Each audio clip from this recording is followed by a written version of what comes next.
මම මේ සෙමෙන් ඇතුල් වන්නේ රිටිගල පුරාවිද්‍යා රක්ෂිතයට වන අතර එය අක්කර 3777ක ප්‍රදේශයක් පුරා පැතිරී පවතිනවා. මෙම කඳුපන්තිය තුලින් මල්වතෝය ආරම්භ වීමද විශේෂයෙන් සඳහන් කළ යුතුයි.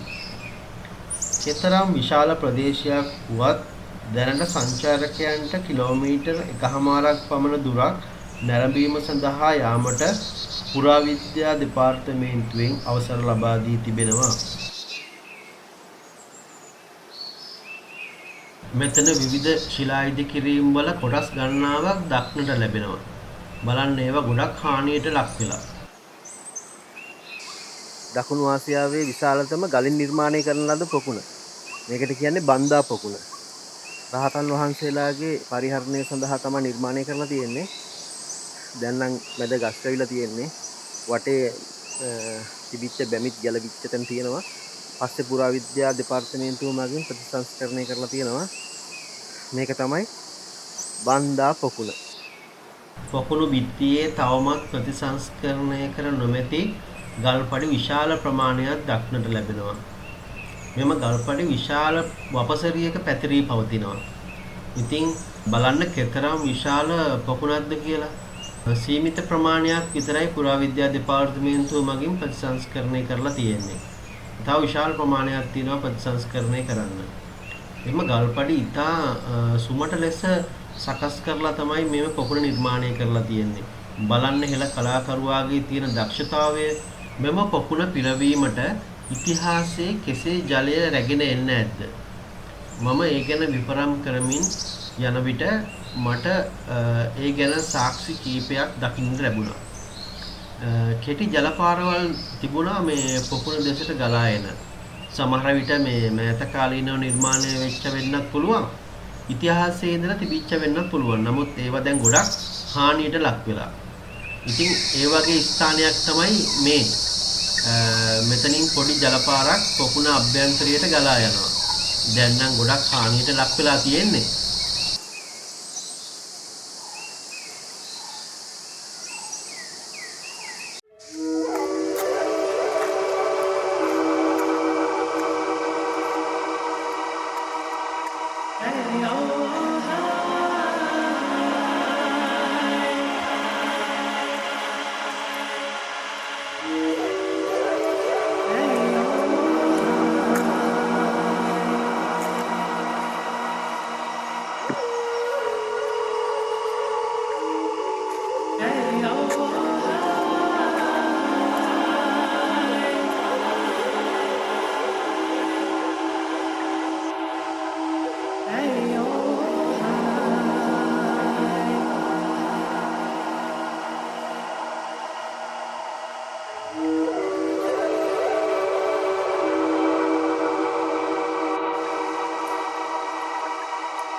මම මේ ශිලාමය පඩිපෙළ දිගේ තවත් ඉදිරියට ගමන් කරා.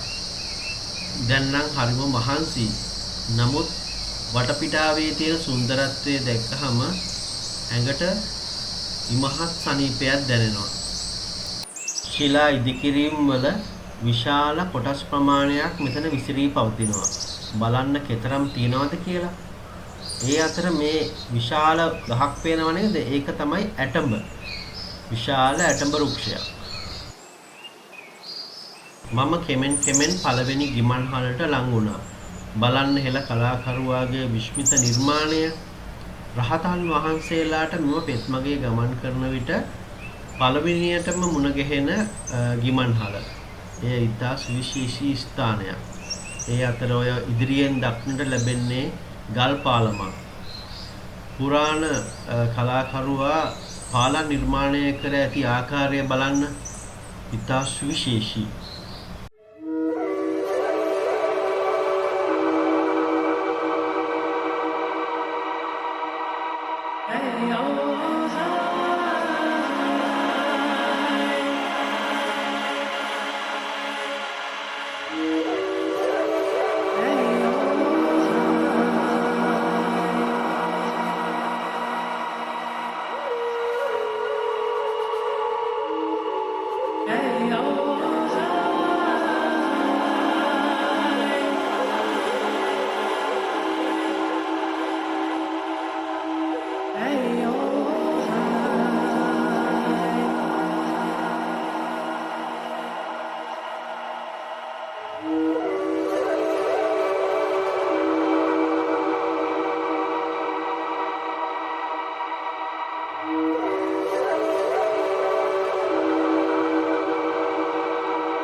මේ ඔබට දක්නට ලැබෙන්නේ ඉතා සුවිශේෂී ස්ථානයක්.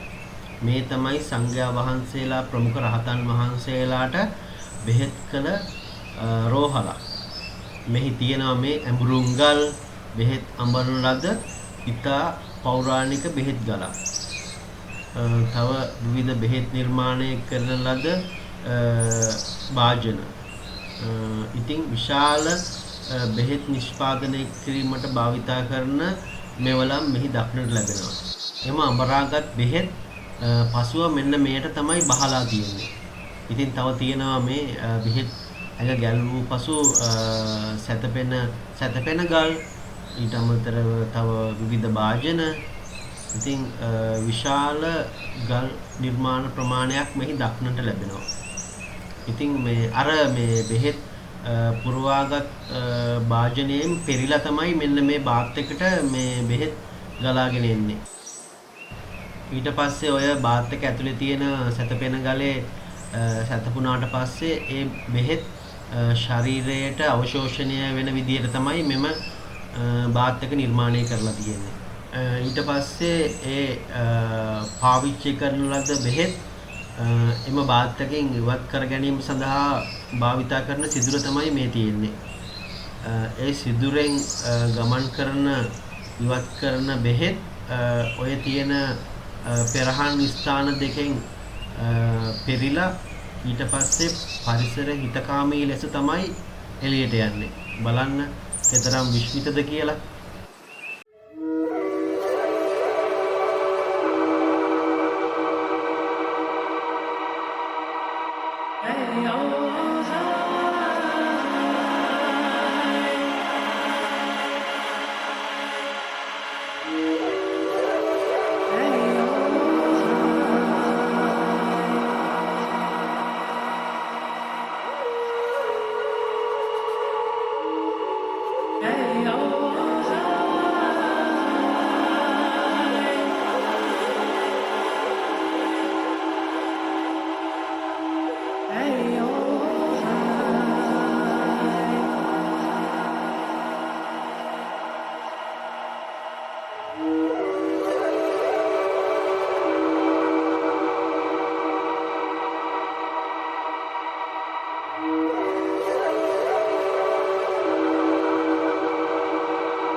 මෙම ස්ථානයේ විශේෂ ඉදිකිරීමක් තිබිලා තියෙනවා.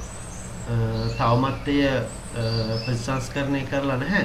නමුත් බැලූ බැල්මටම පේනවා මේක විශේෂ ඉදිකිරීමක්. සැතපෙන ගලක් තියෙනවා. මේක මොකක් හරි විශේෂ ස්ථානයක්.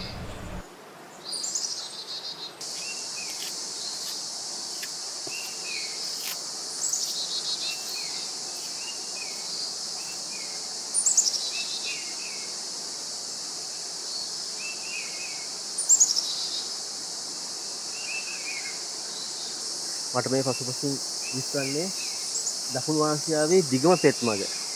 ගල් වලින් සකස් කරන ලද දකුණු ආසියාවේ දිගම පෙත්මග. මේ ස්වභාවික රක්ෂිත මැද්දෙන් අලංකාරවත් ලෙස සකස් කරලා තියෙනවා. ඉතින් අතීතයේ රහතන් වහන්සේලා ප්‍රමුඛ සංඝයා වහන්සේලා සෑහෙන ප්‍රමාණයක් මේ ත්‍රිටිකල දැඩි රක්ෂිතේ භාවනා යෝගීව වැඩ ඉඳලා තියෙනවා. පෙත්මග කියන්නේ නිකම් මාර්ගයක් විතරක් නෙමෙයි. මෙම පෙත්මගේ තිබෙන පියගැට පෙළවල් වෘත්තාකාර ස්ථාන මගින් බුදුන් වහන්සේගේ දර්ශනය විද්‍යාමාන වෙන විදියට තමයි නිර්මාණය කරලා තියෙන්නේ. බලන්න හෙළ කලාකරුවාගේ විශ්මිත නිර්මාණය අදටත් ඒවා සුරක්ෂිතව පවතිනවා. මම දැන් ඉන්නේ රිටිගල ස්වභාවික වනාන්තරයේ මැද්දට වෙන්න. මෙම රිටිගල ස්වභාවික වනාන්තරය දේශගුණික කලාප තුනක ලක්ෂණ පෙන්눔 කරනවා. වීලි කලාපීය, තෙත් කලාපීය, කඳුකර. මෙම දේශගුණික කලාප තුනේම ලක්ෂණ අපිට විඳ ගන්න පුළුවන්. ඉතින් හරිම සුන්දර පරිසර කලාපයක්. හරිම සංවේදී පරිසර කලාපයක්. ඉතින් මේක මතු පරපුරට ආරක්ෂා කරලා දෙන්න ඕන පරිසර කලාපයක්. ඉතින් සෑහෙන බෙහෙත් වර්ග වලින් හෙබි ශාක බොහොමයක් මේ රිටිගල දැඩි රක්ෂිතේ දක්නට ලැබෙනවා. මම දැන් කෙමෙන් පිය නගන්නේ පොත්ගුල එහෙමත් නැත්නම් පුස්තකාල ගොඩනැගිල්ල පිහිටි ස්ථානයට. මෙම ස්ථානයේ තමයි පුස්තකාලය පිහිටලා තිබිලා තියෙන්නේ. මෙම ප්‍රදේශය අති සුවිශේෂී ස්ථානයක්. මොකද ස්වභාව සෞන්දර්යය හොඳට පේන විදිහට තමයි මේ පුස්තකාල ගොඩනැගිල්ල හදලා තියෙන්නේ. ඉතින් බෙහෙත් සම්බන්ධ පොත්පත්, ධර්මය සම්බන්ධ පොත්පත්, ඒ වගේ විශේෂ පොත්පත් මෙහි තිබිලා තියෙනවා. අවට සෞන්දර්යය හොඳටම අත්විඳින්න ඇසට ප්‍රියමනාප විදියට තමයි මේ ගොඩනැගිල්ල සකස් කරලා තියෙන්නේ. ඉතින් ඒ පරිහරණය කරන අයට ඒ අදාළ පහසුකම් මේකේ තිබිලා තියෙනවා. මේ සැතපීලා පුළුවන් ඒ පොත් කියවන්න, හේතු වෙලා පුළුවන් ඒ පොත් කියවන්න, ඒ විදිහට නිර්මාණ තිබිලා තියෙනවා. ඉතුරු වෙලා තියෙන ගල් නිර්මාණ තමයි මේ ඔබට දක්නට ලැබෙන්නේ.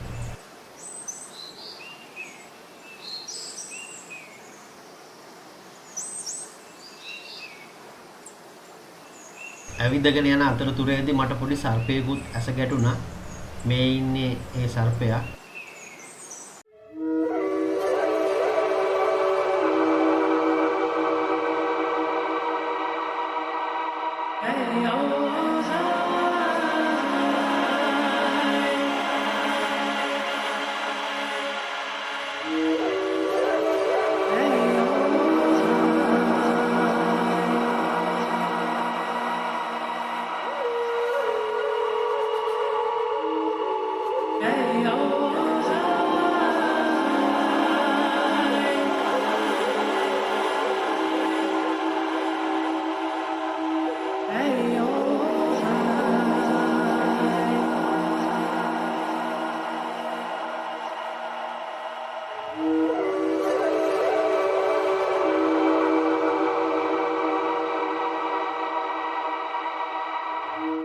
මෙම ස්ථානයේ පිහිටලා තියෙන්නේ විශේෂ ගොඩනැගිල්ලක්. විශේෂ කෙනෙකුට තමයි මෙම නිර්මාණය කරලා තියෙන්නේ කියලා හොඳටම විද්‍යමාන වෙනවා. ඉතින් ඉතිහාසඥයන්ගේ අදහසට අනුව බුදුරජාණන් වහන්සේගේ සුගන්ධ කුටිය තමයි මෙම ස්ථානයේ පිහිටලා තියෙන්නේ. ඉතින් මෙම ගොඩනැගිල්ල ඉතා නිර්මාණශීලීව නිර්මාණය කරන ලද්දක්. මෙම ගොඩනැගිල්ලට දකුණු පසින් ඉතා කුඩා ගොඩනැගිල්ලක් පවතිනවා. එයත් විශේෂයෙන් නිර්මාණය කරන ලද්දක්. එම ගොඩනැගිල්ලට පල්ලෙහායින් වැසිකිලි ගලක් දක්නට ලැබෙනවා. මේ තියෙන්නේ ඒක. හැබැයි ඒක මෙතන තිබ්බට මෙතන තියෙන්න ඕන එකක් නෙමෙයි කියලා තමයි හිතෙන්නේ. මොකද ඒක සමහරලාට ඔය කියන ගොඩනැගිල්ල ඇතුලේ තියෙන විදියට තමයි නිර්මාණය කරලා තියෙන්නේ නැත්තේ.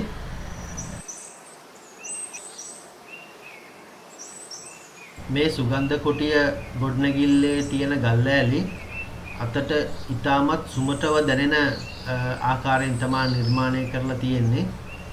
ඉතාමත් නිර්මාණශීලී ලෙස ලොකු ගල් ලෑලි 4කින් තමයි මේ උඩ කොටස නිර්මාණය කරලා තියෙන්නේ. මැද ජලය පුරවලා මෙන්න මේ කියන කවුළුවෙන් වාතය ඇතුළට ගලාගෙන ගොස් එය සිසිල් වී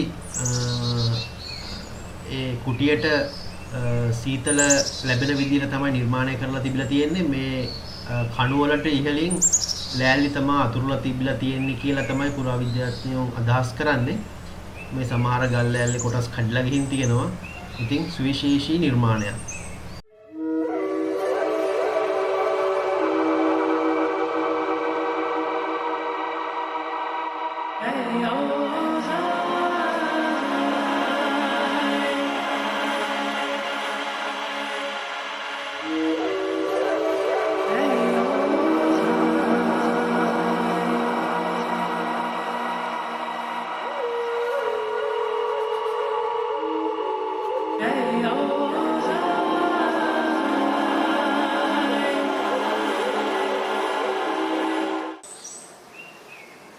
සුගන්ධ කුඩියට ඉහළින් මෙම සක්මන් මළුව නිර්මාණය කර තිබෙනවා. මෙම නයිපෙන ගල් දෙක මැද්දට වන්නට තමයි සක්මන් මළුව නිර්මාණය කරලා තියෙන්නේ. ඉතින් යම් කිසි විශේෂ කෙනෙකුට මෙම ස්ථානය නිර්මාණය කර ඇති බව මෙයින් හොඳට පිළිබිඹු වෙනවා. ඉතින් මෙම ස්ථානයේ සුගන්ධ කුටිය, ඊට අමතරව වැසිකිලි ගල්, සක්මන් මළුව, ඊට අමතර තව වෙනත් නිර්මාණ රාශියක් දක්නට ලැබෙන ස්ථානයක්.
අති පෞරාණික ඇහැටු ගහක් මෙම ස්ථානයේ දක්නට ලැබෙනවා.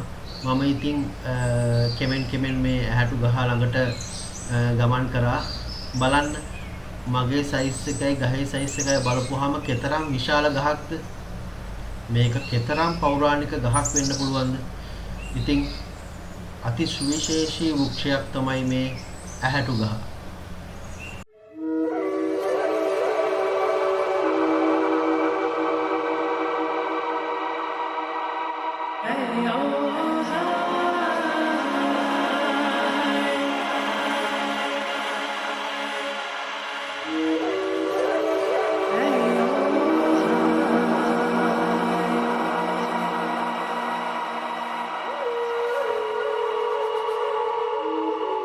Hey, oh.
රිටිකල ගමනේ අවසන් අදියරටයි මම දැන් කෙමෙන් ලංවන්නේ.